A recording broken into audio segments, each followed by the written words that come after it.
What's up everyone, it's Iceman Oz, aka Jay, straight from the kangaroo in your living room. Here today I've got my Capture the Flag review. I'm really enjoying this mode so far. I wanted to give my review on it. It's probably my favourite mode out of the whole DLC. I know there are only two modes. I'm not a big air superiority guy. I'm not a good jet pilot. I'm not really into that sort of thing. I know people that are, but I want to go over Capture the Flag because it's to me it's the most balanced game mode out of every game mode I've ever seen in Battlefield. And I just want to go over it because I'm really enjoying it so far, so let's get into it. Okay, so the first thing I'm really enjoying about this mode is the fact of its unpredictability. 1 minute you can be fighting in the middle of the map, the next you can be fighting in the outskirts of somewhere.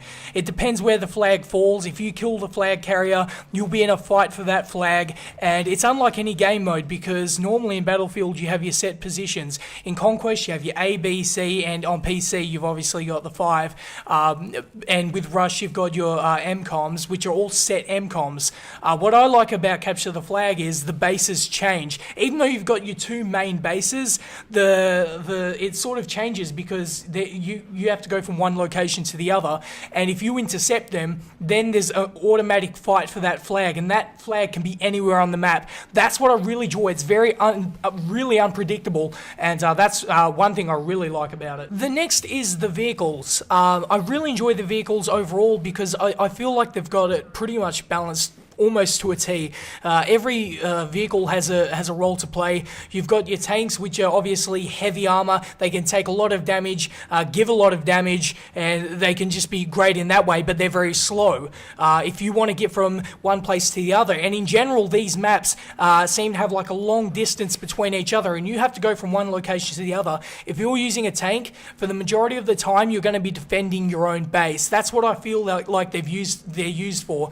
Motorbikes are more used for attacking the flag, attacking your opposition flag and bringing it to your own base, while the tanks almost defend the base. So I feel like everything's got its role to play. The helicopters are always great. I mean, it's always good fun with that. I think they've done pretty well balance-wise in terms of all the vehicles, and yeah, that's something I'm really enjoying as well. Okay, now let's go over a couple of the negatives I've seen from this so far. The first is obviously the base raping, as they like to call it. The problem is that enemies can get into your base and take your tanks, take your choppers, and just do whatever with them. In Conquest and in Rush and everything, you have your base and it's an out of bounds zone. There needs to be an out of bounds zone for Capture the Flag, some sort of out of bounds zone. Not a huge one, but it can't be to the point where people are coming into your base and taking your choppers, taking your tanks. That's just a load of rubbish in my opinion. That's something that needs to be sorted.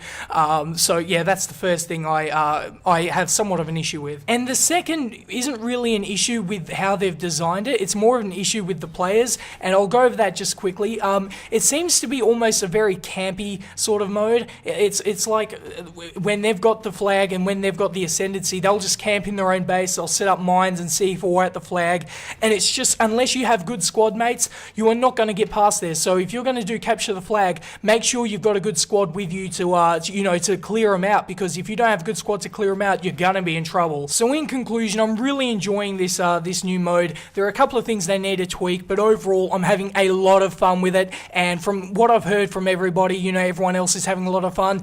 And it leaves me with one question: why wasn't this at the start of Battlefield 3? I mean, come on guys, this mode is absolutely awesome.